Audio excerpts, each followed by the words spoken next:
Alright, so this is a redo of, chapter 1 of Melanin, Gift of the Cosmos by Jade Asikiwe. Chapter 1. What is melanin?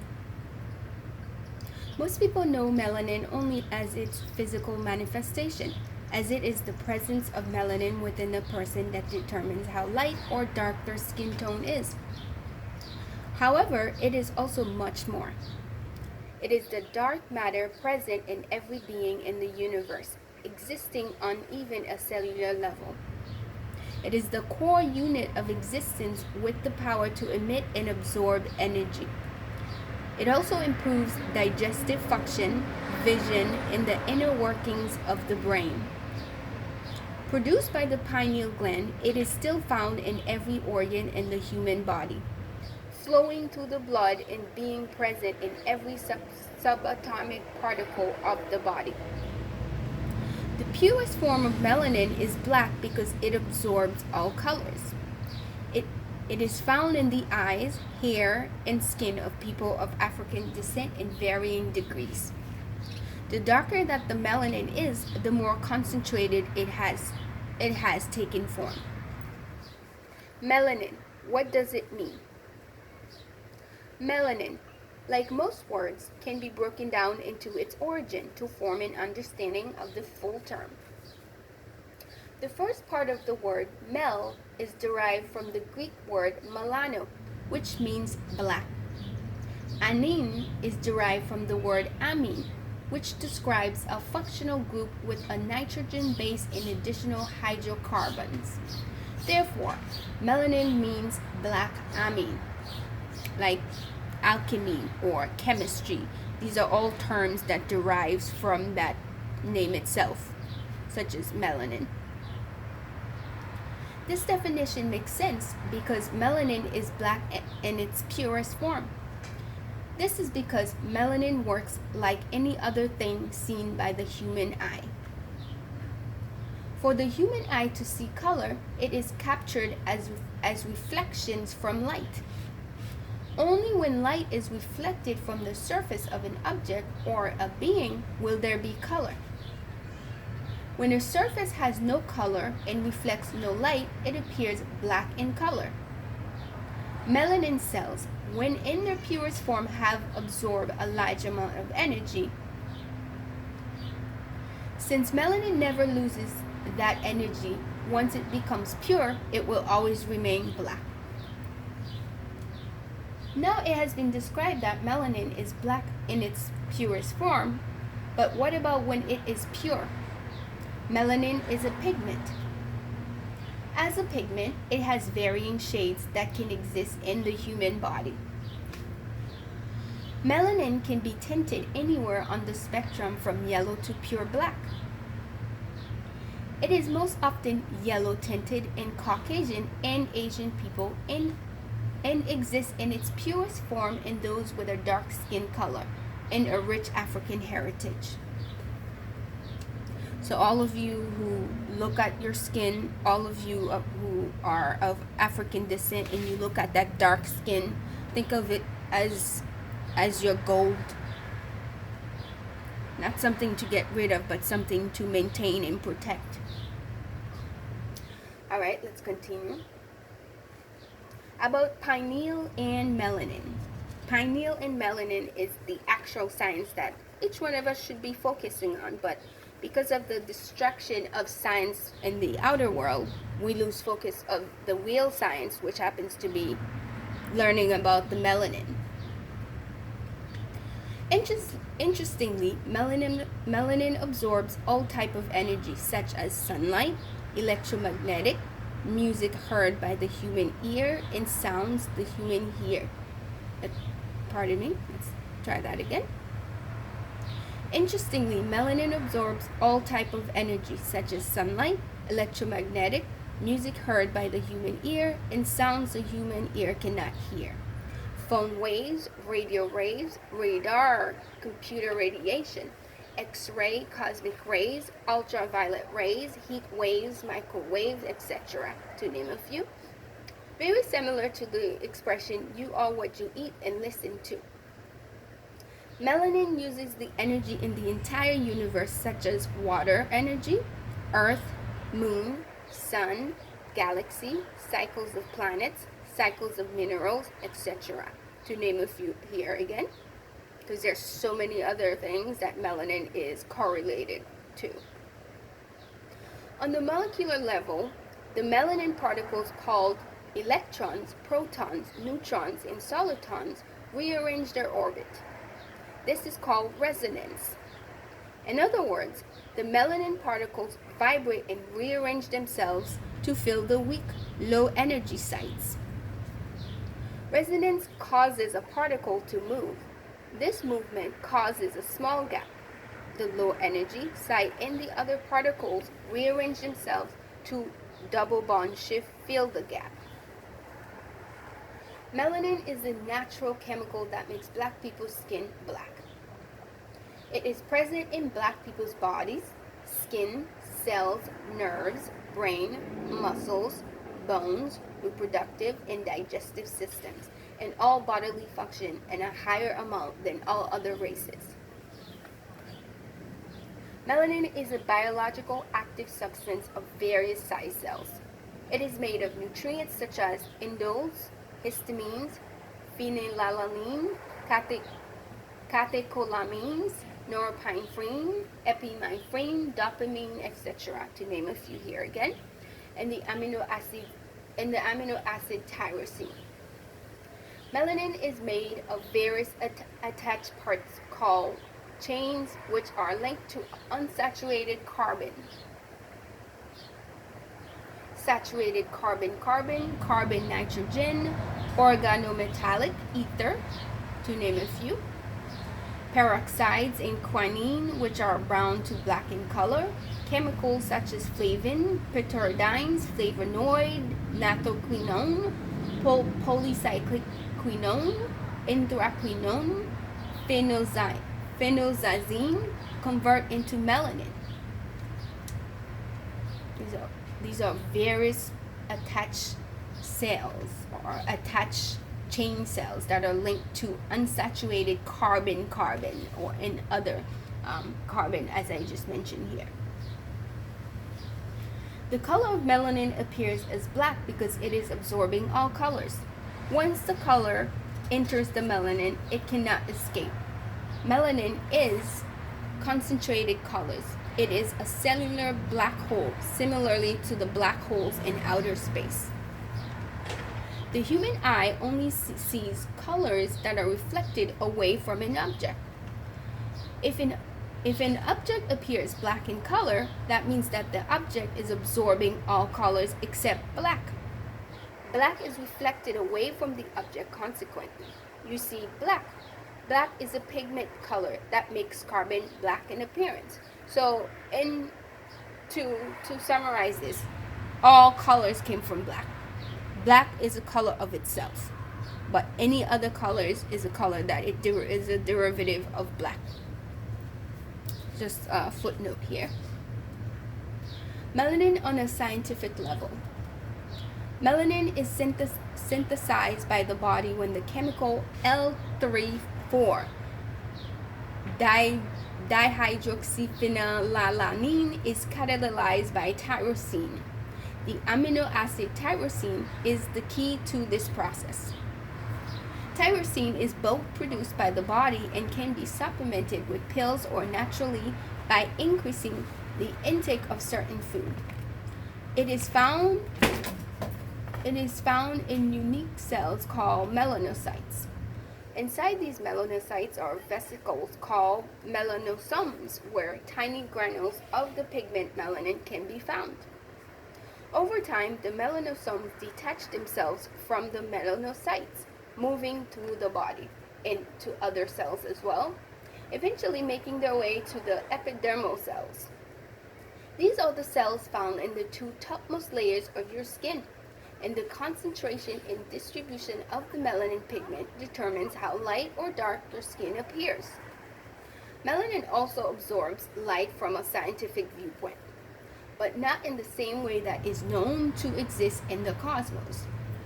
The darker color absorbed absorbs light and protects the DNA of the body from the harmful ultraviolet rays from the sun. Though melanin exists throughout the body, it is concentrated in several key areas. It is found predominantly in hair, skin, the irises of the eyes, the locus coeruleus, and the substantia nigra of the brain. The stria vascular is of the inner ear, and the zona reticularis and medulla of the adrenal gland. There are 3 major types of melanin in the body, each playing a specific role. Euromelanin, which is found only in small amounts. These small amounts can do things like make hair blonde in color.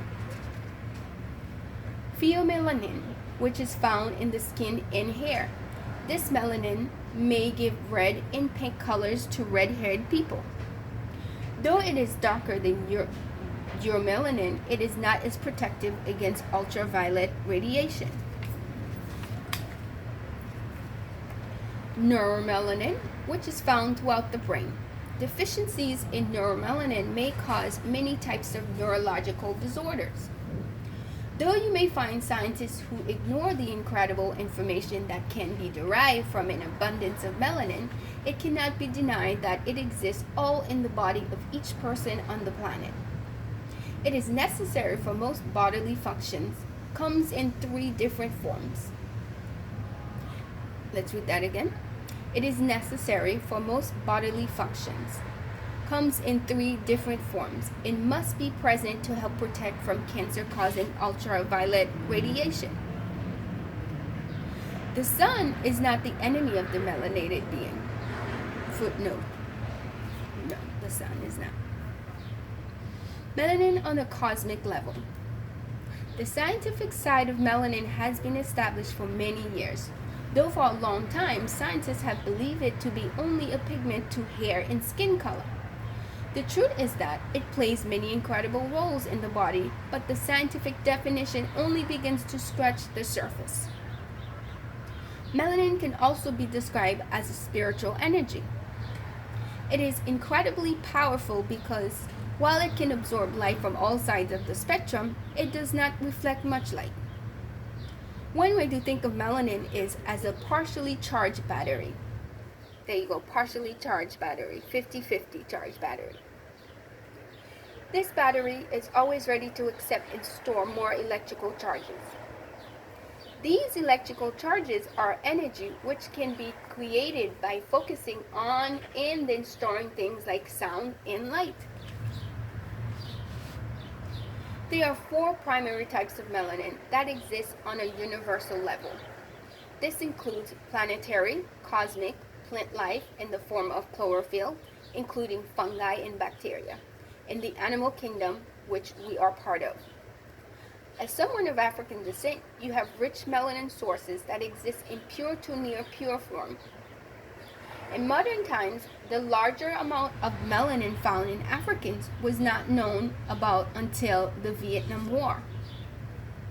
When soldiers were killed during the war, they were shipped overseas to America before undergoing an autopsy to determine the cause of death. During these autopsies, the soldiers' brains were dissected. As scientists examined the brain, it was found that the pineal gland found in the brains of a Caucasian person was smaller than the pineal gland found in an African soldier's. Melanin in ancient Egypt. A highly debated historical topic is what the skin color of ancient Egyptian was. When people hear the term Egyptian, some project it as a predominantly white society. Even though Egypt exists geographically in Africa, it is commonly believed that Egyptians are white, coming from north and south of the Sahara Desert, having different skin tones that were lighter in nature. A major influencer of this opinion was French scientist Professor Pierre-Fernand Socaldi. In 1975, an unpreserved mummy was uncovered in Egypt. Ramses II was flown to the mummy of Ramses. Let's read that again, pardon me. Ramses II was flown to France to be preserved by Professor Socialdi. The mummy of Ramesses had well-preserved hair, which was reddish in color. It was concluded that Ramesses II was a fair-skinned person that had ginger-colored hair.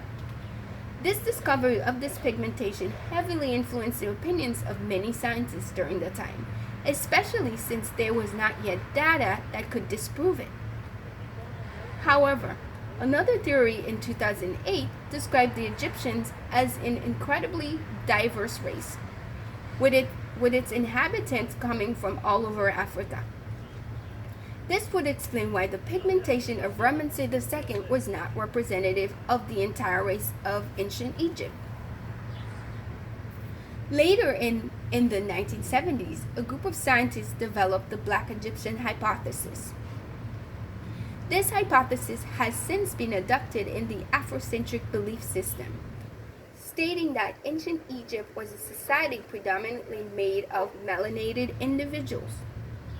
There are even some modern scholars that recognize this idea to an extent, agreeing that Nubians, meaning indigenous Egyptians, and many pharaohs had black ancestral line. However, the beliefs under the Black Egyptian hypothesis claims that all of Egypt, from the northernmost to the southernmost part of the country, was a black civilization. It is also believed that there are links to sub-Saharan cultures that prove this relationship. Additionally, there are many individuals who existed during what is known as the dynastic time period who were believed to be black, including notable men and women of history, including the inspiration for the Great Sphinx of Giza, King Tutankhamun, and Cleopatra. Today, there are still many scholars who support this idea, including Jade Diop, Martin Bernal, Chancellor Williams, W.E.B. Du Bois, Sigon Magabelo, Yvonne Vincertima, and John G. Jackson. These scholars debated with others about the validity of the Black African hypothesis throughout the 20th century, with many of them using the descriptive terms Egyptian, African, and Black interchangeably in their writing, research, and speech. One of the most influential of these scholars was Jade Diop, who used a multifaceted approach to uncover the truth about the presence or lack thereof of melanin in the ancient Egyptians. Diop tested skin samples from the Egyptian mummies, uncovered during the myriad excavations by putting them under a microscope. Between dermis and epidermis of the skin, melanin levels were tested, and it was found that they were undeniably black. Diop also tested blood samples, finding that many of them had the B blood type, which is most common in the African race. However, this research was not completely conclusive since the Egyptian samples were all from the same excavation site. Well, for this here, I would have to say use your judgment to determine if the research was complete or not. A 2017 study involved in the extraction of DNA from 151 mummies of Egypt, uncovered in the Middle Egypt territory of Abur el Melek. The DNA in these mummies were some of the first that were uncontaminated and completely intact. According to the age of the mummies, they lived during the time period of the late New Kingdom and the early Roman era, from the years of 1388 BCE to 146 CE. They were able to uncover complete DNA for 90 of the mummies. Let's read that again. They were able to uncover complete DNA for 90 of the mummies uncovered, which showed a similar profile during the entire period of time. Additionally, 3 of the mummies were analyzed to find Y-DNA, which is a common mitochondrial profile for North Africans and Middle Easterners. Even so, this single site still had a limited portrayal of all ancient Egyptian life. Again, I would say use your judgment based on these findings here. Another major prominent of this claim that all of Egypt was black is the intelligence of ancient Egyptians. The Egyptians built the pyramids and are responsible for many of the inventions we have in today's society. Man has learned a lot from the life of the ancient Egyptian. Many of the scholars supporting the black Egyptian hypothesis believe they must be black because of the power of melanin. Already, it was known that the melanin that caused darker skin pigmentation did not serve just the purpose of determining skin tone. It was already known that melanin could absorb and exude a creative energy. This is shown through the ancient texts that describe the Egyptians' great machines, as well as their ability to fly in gliders, measure the distance from Earth to the Sun in electroplate gold. Many other societies were overshadowed by the ancient Egyptians as society spread, and the Egyptians became known as masters of magic like remote viewing, psychokinesis, and precognition. The final factor in the black Egyptian hypothesis is the belief that all of the civilizations stem from the ancient Egyptians. It is believed that they were the first human society created. The evidence behind this is the purity of some men and women of African descent. When a person of lighter skin tone has children with someone of a darker skin tone, it is impossible to keep that same purity of melanin. Therefore, it would only make sense that those of African descent were among the first living on Earth. Thus, the first Egyptians that walked the earth were black. How melanin works as a creative power. Have you ever heard of techniques like positive thoughts or positive visualization? These two techniques require the practicing individual to think about what they wish to bring into existence. They think of how they would like a situation to play out or what desires they have. The creative power of melanin, as you will see as you read through the book, works similarly in this way. The abundance of melanin within your beings allows you to attract the vibrations from the universe that align with the energy you are putting forth. Imagine for a moment that you desire inner peace and no longer stimulated from worldly desires. You would send out a positive vibration to attract that positive event that will lead to you advancing down that path. You have probably heard the expression like attracts like. While this is not always true of people, it is always true of cosmic energy. The thoughts that you have in the way that you put forth your energy in the world attracts whatever you put out. If you continue to think that you will never be successful, that is what is going to happen. Instead, put out the positive vibe that you will find a solution. This solution will attract itself to your vibrational frequencies, bringing the ideas that you created into the physical world.